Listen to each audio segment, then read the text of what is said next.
Why do some people vanish from your life without warning? Why does it feel like they wield silence as a weapon? Today, we will unravel the hidden psychology behind why some individuals cut everyone off, and what this reveals about their mind, their strategy, and even your place in their game. Self-preservation, the silent, invisible force that drives men and women to act in ways the world often misunderstands. In the theater of human interaction, some individuals cut everyone off, not out of spite or cruelty, but as a calculated strategy. Imagine a fortress under siege. The walls are strong, the gates fortified, and every soldier knows which threats to allow near the ramparts. In many ways, these individuals treat their emotional life like a fortress, and their decision to sever ties is nothing less than a defensive maneuver, a strategic retreat designed to protect what they hold most sacred, their inner stability. To understand this, one must first recognize the subtle currents of human influence and manipulation. Life is not merely a linear sequence of pleasant encounters. It is a battlefield of expectations, obligations, and the constant intrusion of others' demands. For some, each relationship carries potential risks: betrayal, disappointment, manipulation, even the quiet erosion of one's sense of self. Cutting ties then becomes not an act of abandonment, but an act of calculated preservation, a declaration that their psychological territory will not be violated.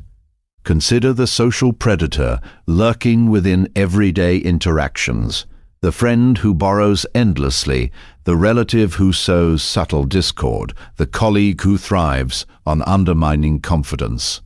To those who value control over their environment, these are threats that must be neutralized. It is not weakness, but wisdom to recognize the enemy in plain sight and to remove oneself before the damage can be done.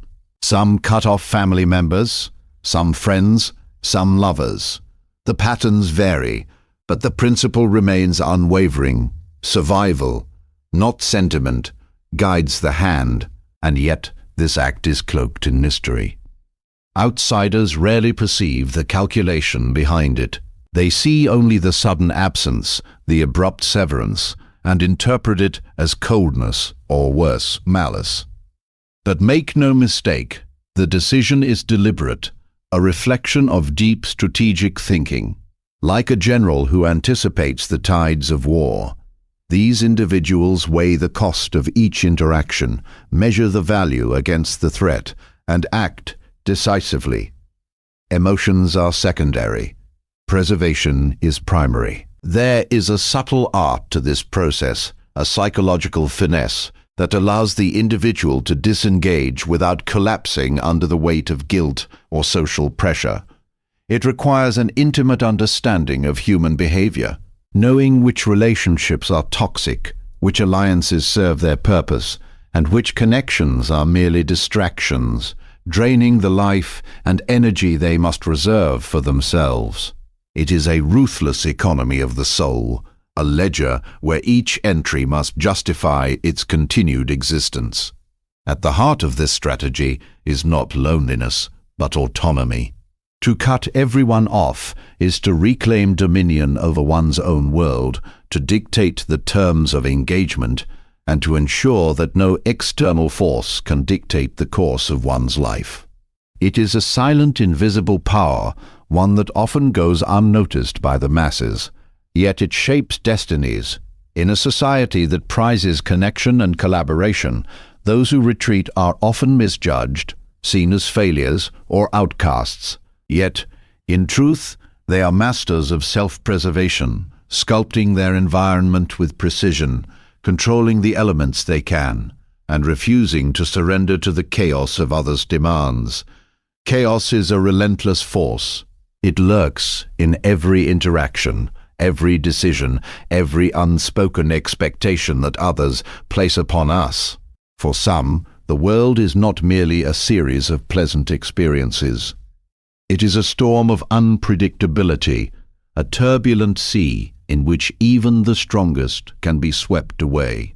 Those who cut everyone off understand this at an instinctual, almost surgical level. They know that to survive, to thrive, they must control what they can, and the most immediate domain they can master is their social environment. Imagine standing in the eye of a hurricane. Outside, the winds rage, objects are torn from their foundations, and the world is a cacophony of disorder. Yet, within this eye, there is stillness, order, precision, for some. Cutting off relationships is the creation of that eye of calm. It is a deliberate act of constructing a space where their mind, their focus, and their energy are not constantly besieged by the unpredictable currents of others' moods, demands, and manipulations. Every connection carries the potential for disruption, for emotional contagion, for subtle sabotage, and those who are sensitive to these ripples recognize that disengagement is a method of survival. Control over chaos is not merely defensive, it is proactive. Those who sever ties often do so with foresight, anticipating the complications that might arise if certain people remain in their orbit.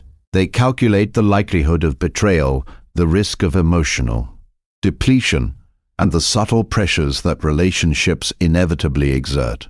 In cutting off connections, they are not reacting in haste. They are acting strategically, like a chess master removing pieces that could later threaten the king. Every severed tie is a move toward order, a reclamation of agency in a world where so much is uncontrollable. To outsiders, this behavior often appears cold or irrational. Why would someone abandon a friend, a lover, a family member? But in truth, it is a profound assertion of mastery.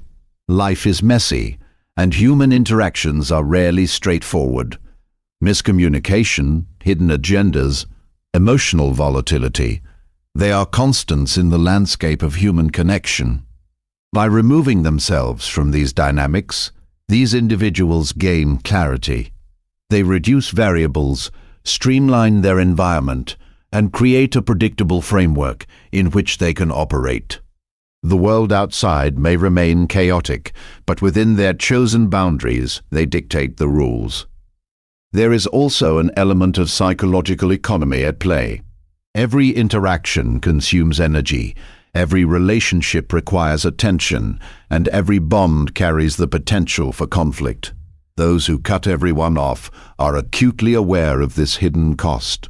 By withdrawing, they are not merely avoiding drama, they are investing in themselves, preserving their mental and emotional resources for endeavors they deem worthy.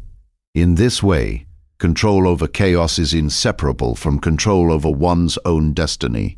It is the refusal to allow external forces to dictate the pace, tone, or direction of one's life.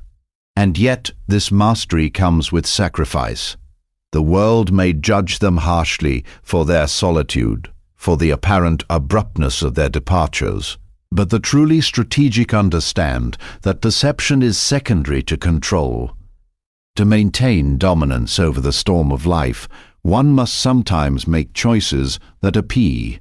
Ray is severe, even ruthless, to those who do not grasp the magnitude of the forces being managed. Every severed connection is a calculated maneuver, a reaffirmation of authority over self and circumstance, and a reminder that, in a world of chaos, the power to choose one's own boundaries is a weapon of unparalleled effectiveness. Beneath the surface of those who cut everyone off lies a fortress far more intricate than walls or gates. It is a fortress built not of stone, but of experience, memory, and the scars left by betrayal and disappointment. These are the hidden wounds that the world rarely sees, the fractures in trust that shape behavior with quiet but relentless precision. To understand why some people sever ties so decisively, one must look beyond the outward act of withdrawal and examine the psychological armor that has been forged over years of unseen battles. Every human carries invisible scars. Some are the result of minor slights, forgotten in the daily rush of life, but others are profound abandonment by those who should have protected, deception by those who should have loved, repeated betrayals that erode faith in human intentions. For some, these wounds are not merely memories, they are blueprints for survival. They teach the mind that vulnerability is dangerous, that trust is a commodity to be rationed, and that attachment carries a price often too high to pay. Cutting everyone off becomes a preemptive strike, a means of avoiding exposure to further pain, a psychological armor that shields the heart and preserves the self. This armor is layered, subtle, and often invisible. On the surface, these individuals may appear stoic, indifferent, or even harsh, but beneath lies a keen awareness of human motives and a meticulous strategy to avoid further injury. They have learned that the world is not always fair, that the people around them are not always trustworthy, and that emotional investments are vulnerable to exploitation. By severing connections, they are not merely withdrawing from the present, they are protecting a fragile ecosystem of self-worth, ensuring that the wounds of the past do not dictate the trajectory of the future. There is also a deliberate, almost artistic quality to this armor. It is not constructed haphazardly, but with attention to detail. Every interaction is measured, every bond assessed, every potential source of harm evaluated.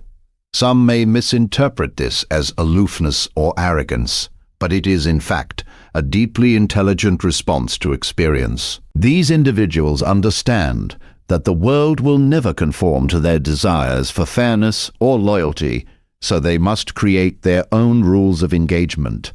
Emotional detachment is not absence. It is mastery over one's own vulnerability, a conscious choice to remain unassailable. Trauma, betrayal, and repeated disappointment do not merely influence behavior, they transform it. Those who cut everyone off often develop an acute sensitivity to subtle threats, reading intentions, detecting manipulation, and anticipating betrayal long before it manifests. Their relationships are filtered through this lens of caution, and any indication of risk triggers the defense mechanisms they have cultivated over a lifetime. To the casual observer, it may seem extreme or disproportionate, but to the individual, it is necessary, rational, and strategic. In truth, the act of severing ties is as much about survival as it is about identity. These individuals are safeguarding not just their emotions, but their sense of self.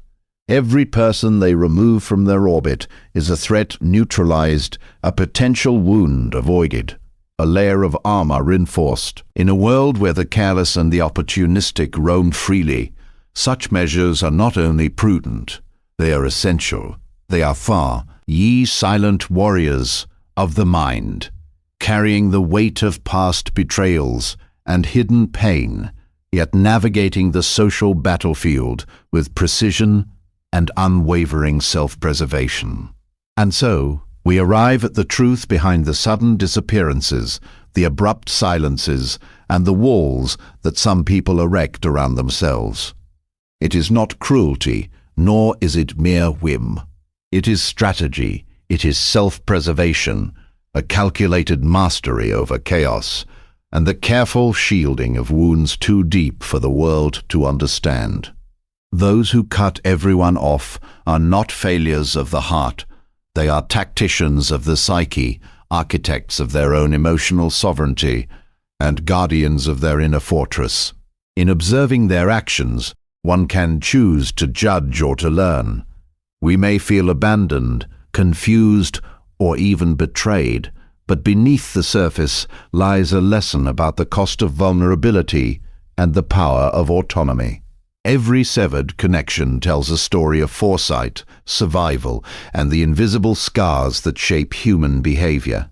To understand this is to glimpse the mechanics of the mind, to appreciate the interplay of strategy and emotion, and to recognize that sometimes the most decisive act of strength is the one that the world perceives as retreat. In the end, the world of human relationships is a chessboard, and those who cut everyone off are playing a game we may never fully comprehend. Their moves are deliberate, their intentions veiled, and their lessons silent but profound. Perhaps the question is not why they leave, but what they teach us about ourselves, about trust, about boundaries, and about the lengths one must go to protect the fragile empire of the self.